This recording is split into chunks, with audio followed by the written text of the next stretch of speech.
ಕೇಂದ್ರದಲ್ಲಿ ಶಕ್ತಿಶಾಲಿ ಸರ್ಕಾರವೋ ದುರ್ಬಲ ಸರ್ಕಾರವೋ ದಿಟ್ಟ ಕಠಿಣ ನಿರ್ಧಾರ ಕೈಗೊಳ್ಳೋದಕ್ಕೆ ಮೋದಿಗೆ ಇನ್ಮೇಲೆ ಸಾಧ್ಯವಾಗುತ್ತಾ? ಈ ಬಾರಿ ಲೋಕ ಎಲೆಕ್ಷನ್ ಅಲ್ಲಿ ಬಿಜೆಪಿಗೆ ಸ್ಪಷ್ಟ ಬಹುಮತ ಇಲ್ಲ. ಕಳೆದ ಸಲ ಬಿಜೆಪಿ 303 ಸೀಟುಗಳನ್ನ ಪಡ್ಕೊಂಡಿತ್ತು. ಆದ್ರೆ ಈ ಸಲ ಕೇವಲ 241ಕ್ಕೆ 42ಕ್ಕೆ ತೃಪ್ತಿ ಪಡ್ತಾ ಇದೆ.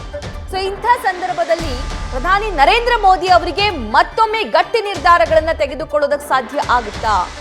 ಬಿಜೆಪಿಗೆ ಸ್ಪಷ್ಟ ಬಹುಮತ ಇಲ್ಲ, ಮತ್ತೆ ಪಿಎಂ ಆದ್ರೂ ಕೂಡ ದಿಟ್ಟ ನಿರ್ಧಾರ ತೆಗೆದುಕೊಳ್ಳೋದು ಕಷ್ಟ ಅಂತ ಸದ್ಯಕ್ಕೆ ಹೇಳಲಾಗ್ತಾ ಇದೆ.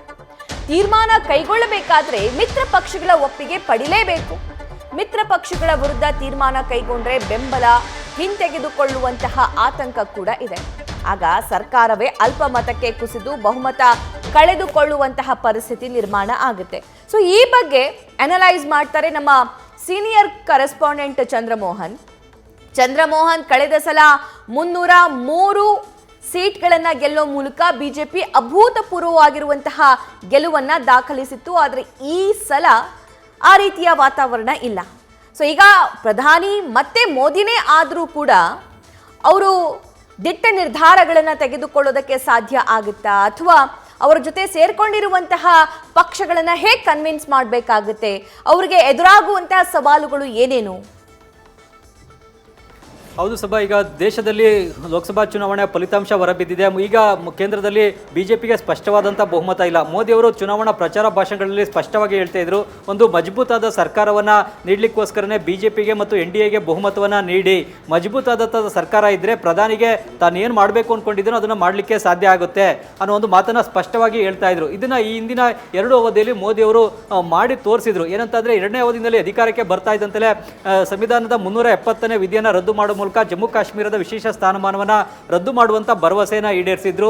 ಅದೇ ಈ ರೀತಿಯಾದಂಥ ಒಂದು ದಿಟ್ಟ ನಿರ್ಧಾರವನ್ನು ತೆಗೆದುಕೊಂಡಿದ್ರು. ಆಗ ಅದಕ್ಕೆ ದೇಶದ ಕೆಲವು ರಾಜಕೀಯ ಪಕ್ಷಗಳ ವಿರೋಧ ಇತ್ತು, ಜಮ್ಮು ಕಾಶ್ಮೀರದ ಕೆಲವು ಭಾಗದ ಜನರ ವಿರೋಧ ಕೂಡ ಇತ್ತು. ಆ ವಿರೋಧ ಏನೇ ಇದ್ರೂ ಕೂಡ ಯಾವುದನ್ನು ಲೆಕ್ಕಿಸದೆ ದಿಟ್ಟವಾದಂಥ ನಿರ್ಧಾರವನ್ನು ತೆಗೆದುಕೊಂಡಿದ್ರು. ಏಕೆಂತಂದರೆ ಆಗ ಲೋಕಸಭೆಯಲ್ಲಿ ಮಸೂದೆಯನ್ನು ಮಂಡಿಸಿದ್ರೆ ಅದನ್ನು ಅಂಗೀಕರಿಸಿಕೊಳ್ಳಿಕ್ಕೆ ಬೇಕಾದಂತಹ ಬಹುಮತ ಬಿಜೆಪಿಗೆ ಇತ್ತು. ಬಿಜೆಪಿನೇ ಆಗ 303ಕ್ಕಿಂತ ಹೆಚ್ಚು ಲೋಕಸಭಾ ಸದಸ್ಯರ ಬೆಂಬಲವನ್ನು ಹೊಂದಿತ್ತು.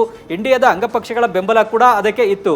ಈ ಕಾರಣಕ್ಕಾಗಿ ದಿಟ್ಟವಾದಂತಹ ನಿರ್ಧಾರವನ್ನು ತೆಗೆದುಕೊಂಡಿದ್ರು. ಈಗ 3ನೇ ಅವಧಿಯಲ್ಲೂ ಕೂಡ ತಾವು ಸಾಕಷ್ಟು ದಿಟ್ಟವಾದಂತಹ ಕಠಿಣ ನಿರ್ಧಾರಗಳನ್ನು ನಾನು ತೆಗೆದುಕೊಳ್ತೇನೆ ಅನ್ನೋ ಒಂದು ಮಾತನ್ನ ಚುನಾವಣೆಗಿಂತ ಮುಂಚಿತವಾಗಿ ಮೋದಿ ಅವರು ಹೇಳಿದ್ದಾರೆ.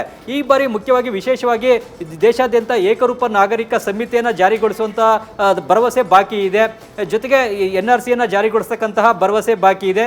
ಜೊತೆಗೆ ಪಾಕ್ ಆಕ್ರಮಿತ ಕಾಶ್ಮೀರವನ್ನು ಕೂಡ ನಾವು ಮರುವಶ ಮಾಡ್ಕೊಳ್ತೇವೆ ಅನ್ನೋ ಒಂದು ಭರವಸೆಯನ್ನ ಬಿಜೆಪಿ ಮತ್ತು ಕೇಂದ್ರ ಗೃಹ ಸಚಿವ ಅಮಿತ್ ಶಾ ಅವರು ದೇಶದ ಜನರಿಗೆ ಕೊಟ್ಟಿದ್ದಾರೆ. ಇವೆಲ್ಲವನ್ನು ಕೂಡ ಮಾಡಬೇಕು ಅಂತ ಅಂದ್ರೆ ಸ್ಪಷ್ಟವಾದಂಥ ಬಹುಮತ ಬಿಜೆಪಿಗೆ ಬೇಕಾಗಿತ್ತು. ಆದರೆ ಈಗ ಬಿಜೆಪಿಗೆ ಸ್ಪಷ್ಟವಾದಂಥ ಬಹುಮತ ಸಿಕ್ಕಿಲ್ಲ. ಈಗ NDAಗೆ ಮಾತ್ರನೇ ಬಹುಮತ ಸಿಕ್ಕಿದೆ. ಹೀಗಾಗಿ ಯಾವುದೇ ದಿಟ್ಟ ನಿರ್ಧಾರವನ್ನ, ಈ ರೀತಿಯಾದಂಥ ಕಠಿಣ ನಿರ್ಧಾರಗಳನ್ನ ತೆಗೆದುಕೊಳ್ಬೇಕು ಅಂತ ಅಂದ್ರೆ NDAದ ಎಲ್ಲ ಅಂಗಪಕ್ಷಗಳ ಬೆಂಬಲ ಬೇಕಾಗುತ್ತೆ, ಅವರ ಒಪ್ಪಿಗೆ ಬೇಕಾಗುತ್ತೆ. ಈ ಎಲ್ಲ ಅಂಗಪಕ್ಷಗಳ ಒಪ್ಪಿಗೆ ಬೆಂಬಲ ಇದ್ರೆ ಮಾತ್ರನೇ ಈ ರೀತಿಯಾದಂಥ ಕಠಿಣ ನಿರ್ಧಾರಗಳನ್ನ ತೆಗೆದುಕೊಳ್ಳಲಿಕ್ಕೆ ಸಾಧ್ಯ ಆಗುತ್ತೆ.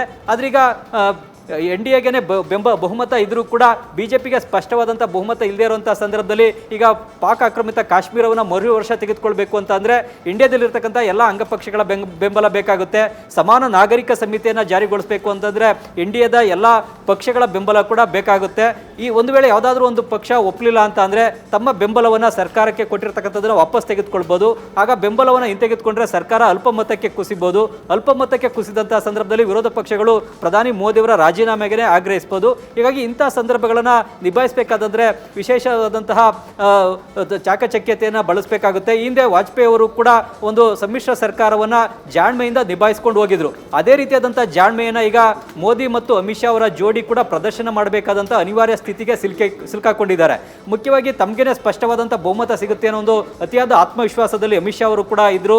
ತಮಗೆ ಯಾವುದೇ ಪ್ಲಾನ್ ಬಿ ಇಲ್ಲ. ಪ್ಲಾನ್ ಎ 60% ಸಕ್ಸಸ್ ಆಗಲಿಲ್ಲ ಅಂದ ಸಂದರ್ಭದಲ್ಲಿ ಮಾತ್ರನೇ ತಾವು ಪ್ಲಾನ್ ಬಿ ಅನ್ನು ಮಾಡ್ತೇನೆ ಅಂತೇಳಿ ಚುನಾವಣೆಗಿಂತ ಮುಂಚಿತವಾಗಿ ಅಮಿತ್ ಶಾ ಅವರು ಹೇಳಿದ್ರು. ಆದ್ರೀಗ ಪ್ಲಾನ್ ಬಿ ಅನ್ನು ಕೂಡ ಮಾಡ್ಕೊಳ್ಬೇಕಾದಂತಹ ಅನಿವಾರ್ಯತೆಗೆ ಅಮಿತ್ ಶಾ ಮತ್ತು ಮೋದಿ ಅವರ ಜೋಡಿ ಸಿಲುಕಾಕೊಂಡಿದೆ. ಹೀಗಾಗಿ ಯಾವುದೇ ಒಂದು ದಿಟ್ಟ ನಿರ್ಧಾರವನ್ನು ತೆಗೆದುಕೊಳ್ಳುವುದಕ್ಕಿಂತ ಮುಂಚಿತವಾಗಿಯೇ NDAದಲ್ಲಿರ್ತಕ್ಕಂತಹ ಎಲ್ಲ ಅಂಗಪಕ್ಷಗಳನ್ನು ವಿಶ್ವಾಸಕ್ಕೆ ತೆಗೆದುಕೊಳ್ಬೇಕು, ಅವರ ಒಪ್ಪಿಗೆಯನ್ನು ಪಡ್ಕೊಳ್ಬೇಕು, ಅವರ ಮರ್ಜಿ ಮುಲಾಜಿನಲ್ಲೇ ಈಗ ನಿರ್ಧಾರಗಳನ್ನು ತೆಗೆದುಕೊಳ್ಬೇಕಾದಂತಹ ಸ್ಥಿತಿಯಲ್ಲಿ ಮೋದಿ ಅವರಿದ್ದಾರೆ. ಹೀಗಾಗಿ ಇದೊಂದು ಮಜಬೂತಾದಂಥ ಅಂದರೆ ಪ್ರಬಲವಾದಂಥ ಸರ್ಕಾರ ಆಗೋದಿಲ್ಲ.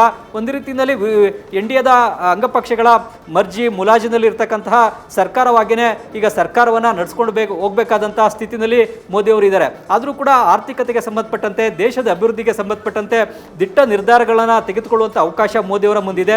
ಈಗ ಮುಖ್ಯವಾಗಿ ತಮ್ಮ ಸರ್ಕಾರದ 3ನೇ ಅವಧಿಯಲ್ಲಿ ದೇಶವನ್ನು ಆರ್ಥಿಕತೆಯಲ್ಲಿ ವಿಶ್ವದಲ್ಲೇ 3ನೇ ಸ್ಥಾನಕ್ಕೆ ತರ್ತೇನೆ ಅನ್ನೋ ಒಂದು ಭರವಸೆಯನ್ನು ಮೋದಿಯವರು ಕೊಟ್ಟಿದ್ದಾರೆ. ಆ ಒಂದು ಭರವಸೆನ ಈಗ ಈ ಅವಧಿಯಲ್ಲಿ 3ನೇ ಅವಧಿಯಲ್ಲಿ ಮೋದಿಯವರು ಹೇಗೆ ಈಡೇರಿಸ್ತಾರೆ ಅನ್ನತಕ್ಕಂತಹ ಪ್ರಶ್ನೆ ಎಲ್ಲರ ಮುಂದೂ ಕೂಡ ಇದೆ. ಈಗ ದೇಶ ಆರ್ಥಿಕವಾಗಿ ಅಭಿವೃದ್ಧಿ ಹೊಂದುತ್ತಾ ಇರೋದ್ರಿಂದಾಗಿ ದೇಶ ಈಗ ಮುಂದಿನ 5 ವರ್ಷದ ಅವಧಿಯಲ್ಲಿ ವಿಶ್ವದಲ್ಲೇ ಆರ್ಥಿಕತೆಯಲ್ಲಿ 3ನೇ ಸ್ಥಾನಕ್ಕೆ ಏರೋದ್ರ ಬಗ್ಗೆ ಆರ್ಥಿಕ ತಜ್ಞರಿಗೆ ಯಾವುದೇ ಅನುಮಾನಗಳು ಕೂಡ ಇಲ್ಲ. ದೇಶದ ಎಲ್ಲ ರಂಗಗಳಲ್ಲೂ ಕೂಡ ಸಾಕಷ್ಟು ಅಭಿವೃದ್ಧಿ ಆಗ್ತಾ ಇದೆ. ಈ ಕಾರಣಕ್ಕಾಗಿ ದೇಶ ಆರ್ಥಿಕವಾಗಿ ಅಭಿವೃದ್ಧಿಯನ್ನು ಹೊಂದಬಹುದು, ಆ ಗುರಿಯನ್ನು ತಲುಪಲಿಕ್ಕೆ ಸಾಧ್ಯ ಇದೆ. ಈಗ ದೇಶ ವಿಶ್ವದಲ್ಲೇ ಆರ್ಥಿಕತೆಯಲ್ಲಿ 5ನೇ ಸ್ಥಾನದಲ್ಲಿದೆ. ಹೀಗಾಗಿ ಮುಂದಿನ 5 ವರ್ಷಗಳ ಅವಧಿಯಲ್ಲಿ ಇದನ್ನು 3ನೇ ಸ್ಥಾನಕ್ಕೆ ತರಬಹುದು. ಆರ್ಥಿಕವಾಗಿ ದೇಶ ಪ್ರಬಲವಾಗುವುದು, ವಿಶ್ವದಲ್ಲಿ ಸೂಪರ್ ಪವರ್ ರಾಷ್ಟ್ರವಾಗಿ ಭಾರತ ಹೊರಹೊಮ್ಮಬಹುದು ಅನ್ನತಕ್ಕಂಥ ನಿರೀಕ್ಷೆಯನ್ನು ದೇಶದ ಜನ ಇಟ್ಕೊಂಡಿದ್ದಾರೆ. ಹೀಗಾಗಿ ಈಗ ಮೋದಿ ತಮ್ಮ ನಾಯಕತ್ವದಲ್ಲಿ ತಾವು ಈಗ ಚುನಾವಣೆಗಿಂತ ಮುಂಚಿತವಾಗಿ ಕೊಟ್ಟಂತಹ ಸಾಕಷ್ಟು ಭರವಸೆಗಳನ್ನು ಈಡೇರಿಸಲಿಕ್ಕೆ ಈಗ NDAದ ಎಲ್ಲ ಅಂಗ ಪಕ್ಷಗಳನ್ನು, ವಿಶೇಷವಾಗಿ TDP JDUದಂತಹ ಈ ಒಂದು ಪ್ರಬಲ ರಾಜಕೀಯ ಪಕ್ಷಗಳನ್ನು ವಿಶ್ವಾಸಕ್ಕೆ ತೆಗೆದುಕೊಂಡೇ ಸರ್ಕಾರವನ್ನು ನಡೆಸಬೇಕಾಗಿದೆ. ಸಭಾ ರೈಟ್ ಚಂದ್ರಮೋಹನ್, ಧನ್ಯವಾದ ಡೀಟೇಲ್ಸ್. ನ್ಯೂಸ್ ಫಸ್ಟ್ ನಿರ್ಭೀತಿಯಿಂದ ನಿಮ್ಮ ಪರವಾಗಿ.